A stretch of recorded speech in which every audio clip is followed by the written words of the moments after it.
And here I present solution to day 19th of January Leetcode challenge. The problem that we have in today's subarray sum divisible by k. This is a medium level question on Leetcode and I totally feel the same. We will be using the concept of maps to arrive at the solution.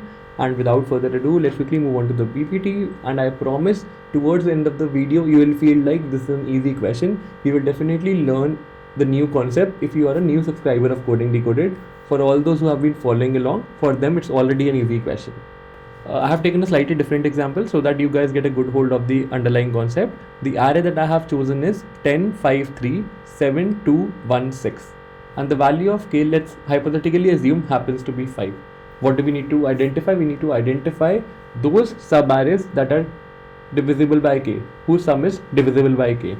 So if I ask you guys what those subarrays would be in this case, the answer would be, the first one would be 10 treated independently because 10 happens to be divisible by 5. The next one is 5 itself taken solo. If you carefully analyze, then you will get the third subarray as 10, 5. 10, 5 sum gives you 15. 15 is divisible by k, which is 5 in this case, and this is our third possibility of answer. The next possibility of answer would be 10, 5, 3, 7. So let's write that up. 10, 5, 3, 7. So what is the sum of these elements? 10 plus 5 is 15, 15 plus 3 is 18, 18 plus 7 is 25, 25 is divisible by k. What are the other possibilities of answer? Another possibility of answer is 5, 3, 7. The sum here happens to be equal to 15. The next possibility of answer would be 3, 7. So with subarray ending at 7, we found out 3 possibilities. Let's proceed ahead. The next possibility that I could think of happens to be 7, 1, 2. So remember, the last one that could result in the total sum where sum is divisible by 5 happens to be 7, 2, 1. What are the total number of instances that we have identified? 1, 2, 3, 4, 5, 6, 7. So the answer corresponding to this array is 7 for the value k. Now comes the question, how are we going to solve this up? We will be using the maps technique, and the map would be of type integer, integer. The key would be the remainder value. I'll talk about this remainder value in some time, and the value here corresponding to this key would be the number of subarrays for which we have got this remainder. So it will basically be the frequency count. And for the default case, what we are going to add, we will add in this map 0, 1. That simply means that if we identify the remainder value as 0, we found out one possibility of answer. So remember this as a base case, and you will understand it as we will walk through the input array. We will create a count variable which will actually store the result. So let's get started. The first element that we have happens to be 10. We will create a new variable known as the prefix sum or running sum and initialize it to 0 by default. The first element that we see happens to be 10. So 10 plus 0 gives you 10. The running sum gets updated to 10. And what we are going to do in parallel, we will calculate the remainder corresponding to this running sum. The remainder comes as 0, and we will see whether we have the 0 remainder present in our map or not. Yes, the 0 remainder is already present in our map. That means we have found the first possibility of answer. We are going to extract this value up and we will update the corresponding count. So the count gets updated to 1. Along with this, we will also update the frequency over here by 1 unit. So this gets updated to 2, so that whenever you found the next possibility of answer where the remainder is 0 again, then the answer should be incremented by 2 units. Why I am saying this, you will get to know with the next iteration. So let's proceed ahead. The next element that we have is 5. 10 plus 5 gives you 15, and again we calculate the remainder. Since the remainder comes out to be 0, which is already present in our map, the value corresponding to 0 is 2. So the count will be incremented by 2 units. So 1 plus 2 gives you 3. And does that make sense? Yes, it absolutely makes sense because we have two possible subarrays ending with 5. if you carefully analyze, then this 2 corresponds to these two subarrays.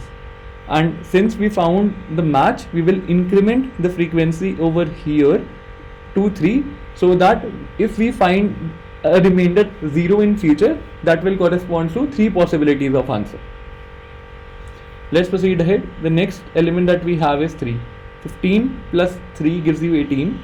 18 modulus 5 is 3. Is 3 part of my map? No, 3 is not part of my map. That means I'm going to make an insertion for 3, that if I find 3 in future, then my answer should increase by 1 unit. So I made this insertion into the map. Now my map has 2 entries, 0, 3 and 3, 1. Let's proceed ahead. The next element that we have is 7. 18 plus 7 gives you 25. Is 25 divisible by 5? Yes, it is divisible by 5. What is the remainder? Remainder value is 0. Do we have 0 remainder in our map? Yes, 0 remainder does exist in our map. And what is the value corresponding to that 0 remainder? The value happens to be 3. That means my count variable will be incremented by 3 units. It gets updated to 6. And it actually makes sense. Why? If you carefully analyze, then you will see we have 3 possibilities of subarrays ending with 7. And this is what this 3 signifies. So the first possibility is this, the second possibility is this, and third possibility is this. For future references, we update this value by 1 unit.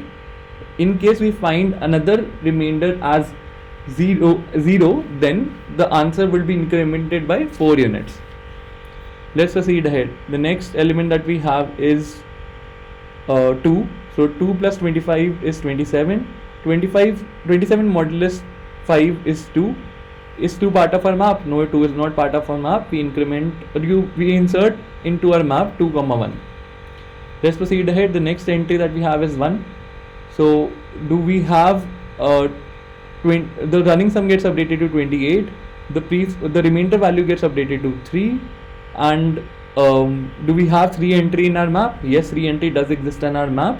Whenever you see a repeated remainder value, which happens to be in this case 3 already exists in our map, it simply signifies that we found one possibility of answer.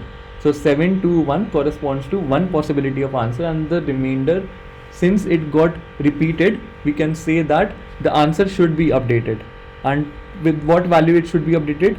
The frequency value. What is the frequency value here? The frequency value is 1, so it's get updated to 7.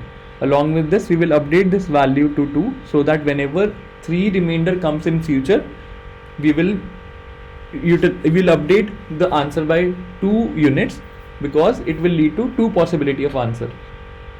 And this increment has been in sync with our expectation. The subarray ending with 1 is only 1, and this corresponds to 7 to 1, where we saw repeated remainder value as 3. Let's proceed ahead. The next element happens to be 6. 28 plus 6 gives you 34. 34, the remainder corresponding to 34 would be 4. We don't have a 4 entry in our map, as a result of which we'll simply make an insertion and the answer will not be updated. The insertion would be 4, 1. Whenever we will see the remainder value as 1 in future, in case it comes, the answer should be incremented by 1 unit. What is the count value towards the end of our iteration? The count value is 7, and it is in sync with our expectation. To conclude it further, let's quickly walk through the coding section. The time complexity of this approach is order of n. The space complexity is also order of n. In the first go here, we created our map. As a default case, as I did in the presentation, we made an entry into the map 0, 1. We create 2 variables, running sum and count. We iterate over the input array. We update the running sum to nums of I, and with each iteration, and we calculate the remainder value. This is another corner case that I didn't talk in the presentation. It simply means whenever the remainder value goes negative, we update the remainder to remainder plus k, so that every time we have a positive remainder. And in case my map already contains the remainder value, what does it signify? It signifies that we found one possibility of answer. We will extract the value at the remainder index and we will update it to the count. In case it doesn't exist or it does exist, what we'll have to do, we'll always have to update the frequency value corresponding to the remainder. We extract the current frequency and we add 1 to it. For the future iterations to happen, whenever we see the repeated remainder value, it should be the value should be always incremented by 1. Once we are out of the loop, the answer is returned in the count variable. So let's go ahead and submit this up.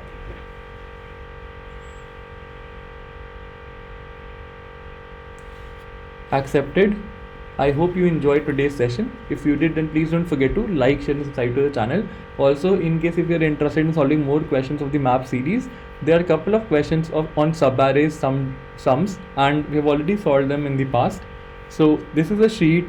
I'm attaching its link in the description below, so do check this out and you will find couple of questions on this concept. I'll see you tomorrow with another fresh question, but till then, goodbye. Take care.